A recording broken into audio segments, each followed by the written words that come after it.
I'm going to hand you over to the brilliant Sara Tai now.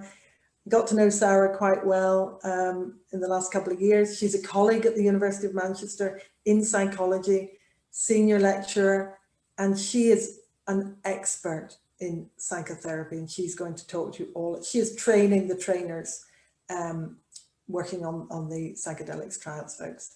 So I'm going to stop talking and hand you over to Sara Tai now. Thank you, Sara. Thank you, Jo. I'm not sure I can sort of live up to that introduction, but much appreciated. I'm going to share my screen because today I'm going to talk to you about psychotherapy in psychedelics. And I've been asked to address the question, do we need psychotherapy in psychedelics? Well, I could make this talk very, very short and say, well, yes, we absolutely do.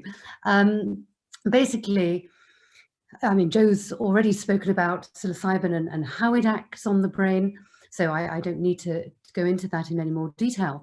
But what psilocybin does is induces an unusual state of consciousness for people. So basically, we're changing the way in which our emotional state and perception works. So you're altering your experience of who you are, as your sense of self, your sense of space and time.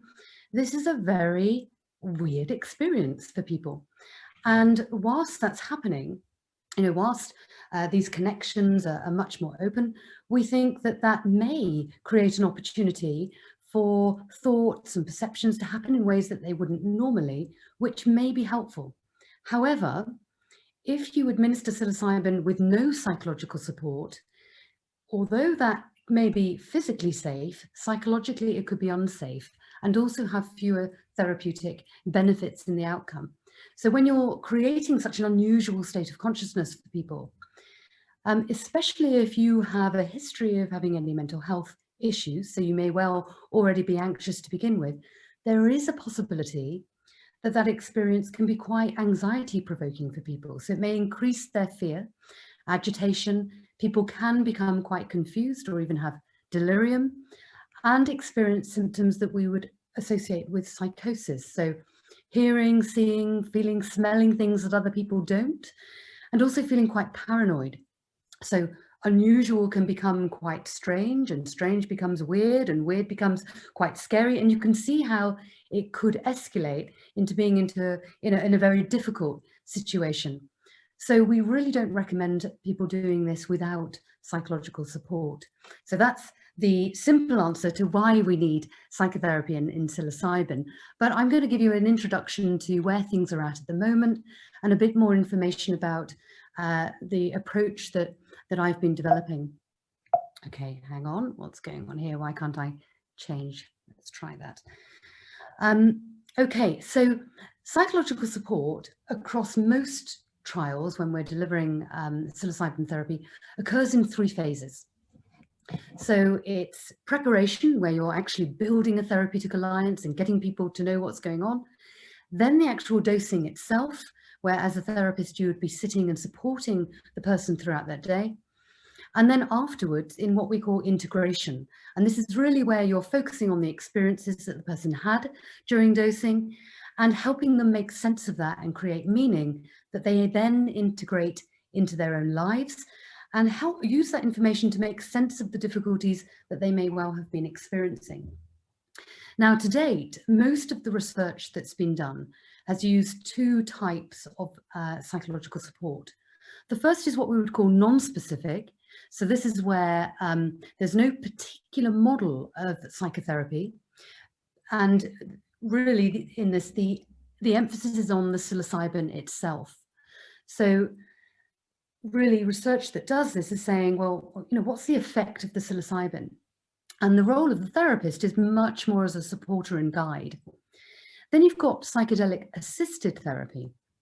And this is where there's a very particular therapeutic approach, an established psychotherapy that's used.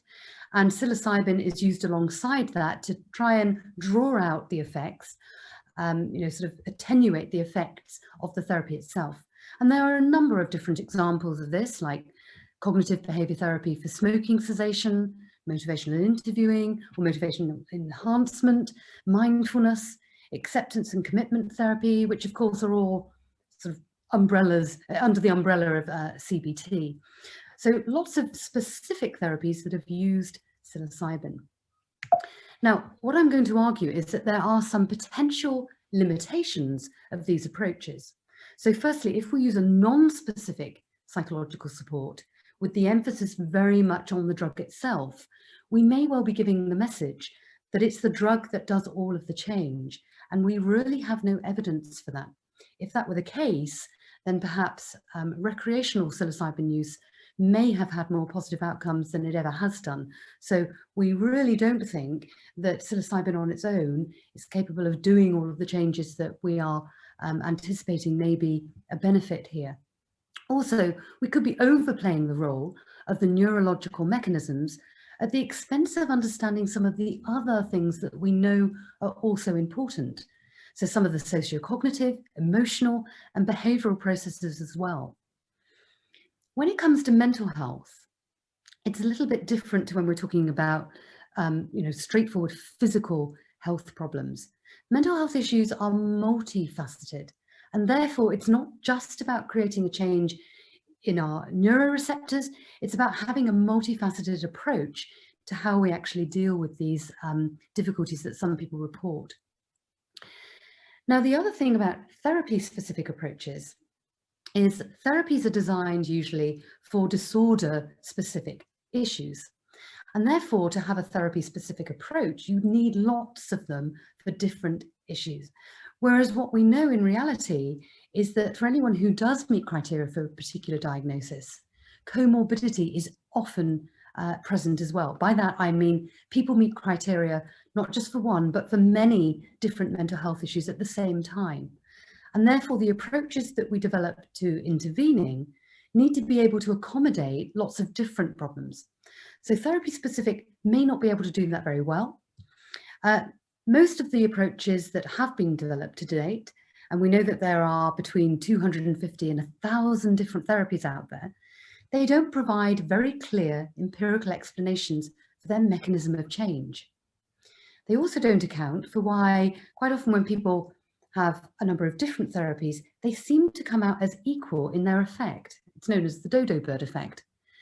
So what I'm going to argue is that it may well be better for us to say, well, what is it that these therapies seem to have in common, and focus on that?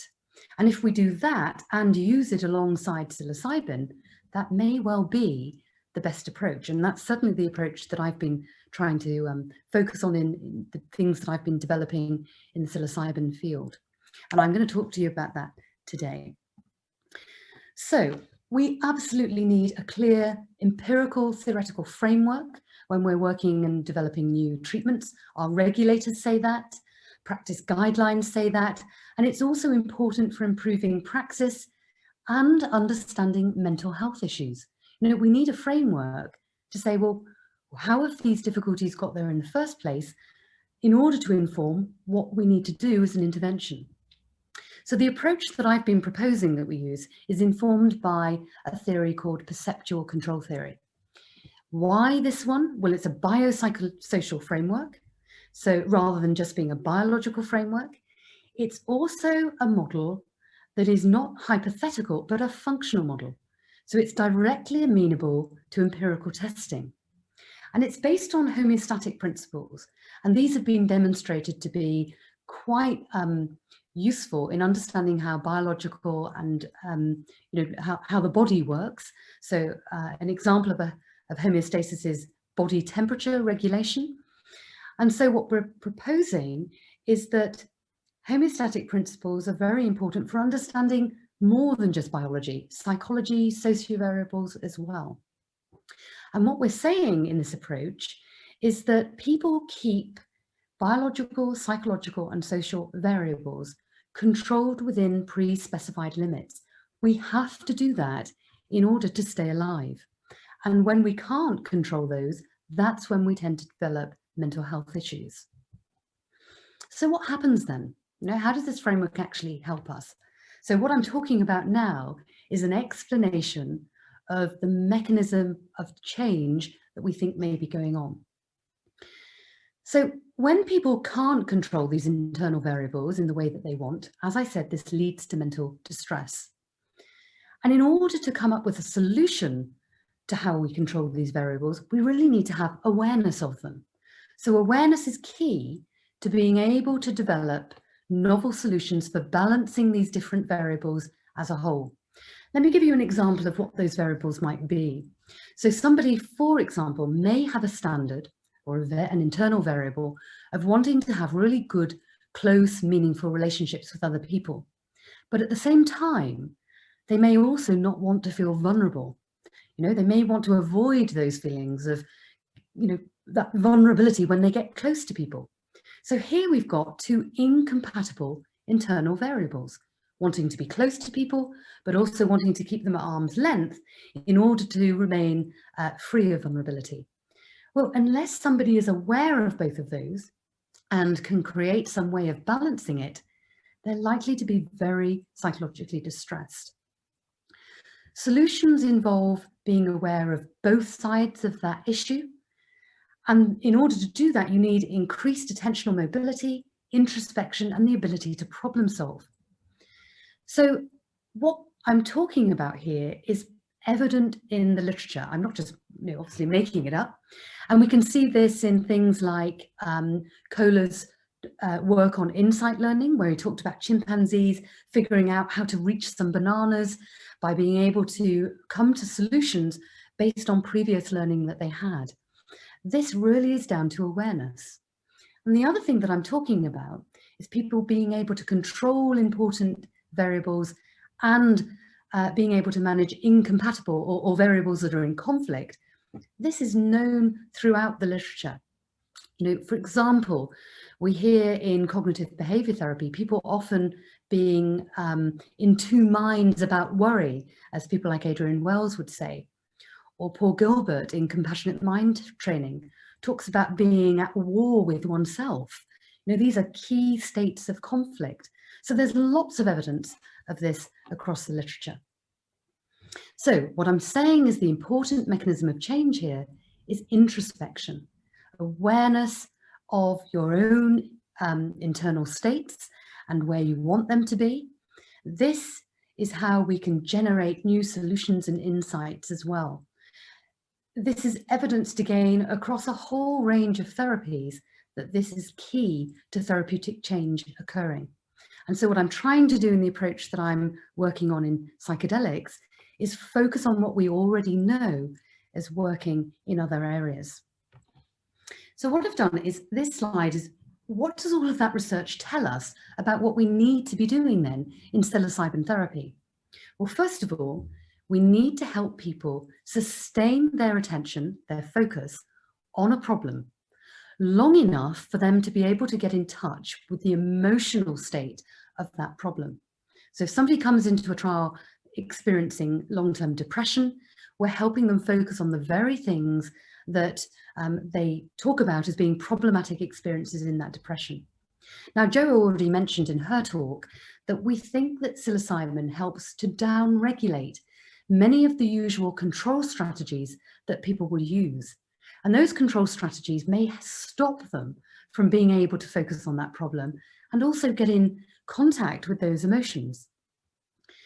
So if we can do that with psilocybin, because it helps us to do that more than we can in regular therapy, we may well be able to help people generate a shift in perspective when they're able to expose themselves to those experiences that usually may be too difficult to get close to. And as we're working with people, it requires some form of external expression of the problem as well.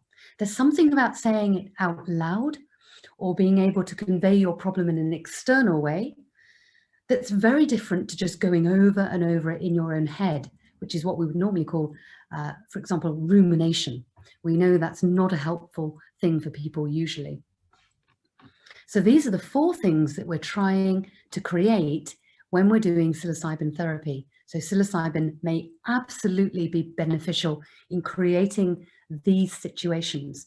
Now, I wouldn't say that it's psilocybin, or we have very little evidence that it's the psilocybin on its own that creates the change, but it helps people get to the place where they need to be to do the work necessary to deal with some of the issues they're struggling with.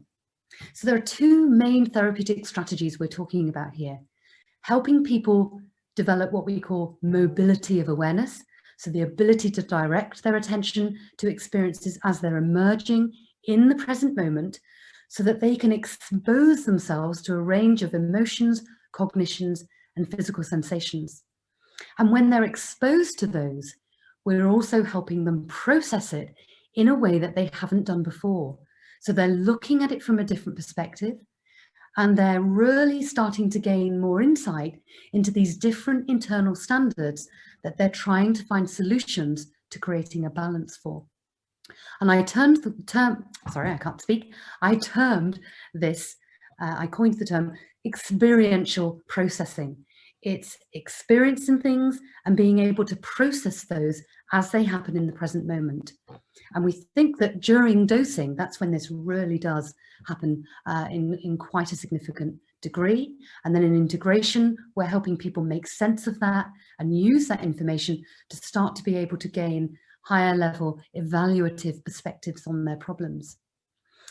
So the potential for psilocybin therapy here is quite exciting, because in the past, many psychiatric medications like antidepressants may serve to actually reduce awareness, whereas what we're talking about here is increasing awareness.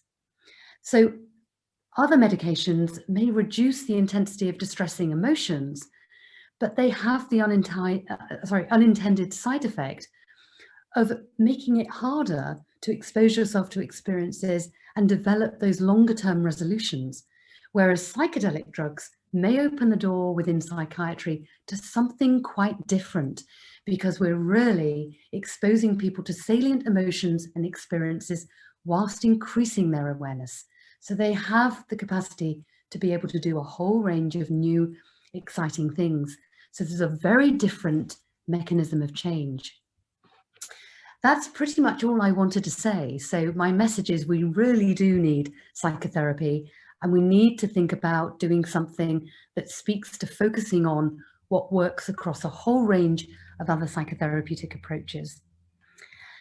That's my email. So thank you very much for listening to me today. I'm going to stop sharing and hand over to Julia for her talk.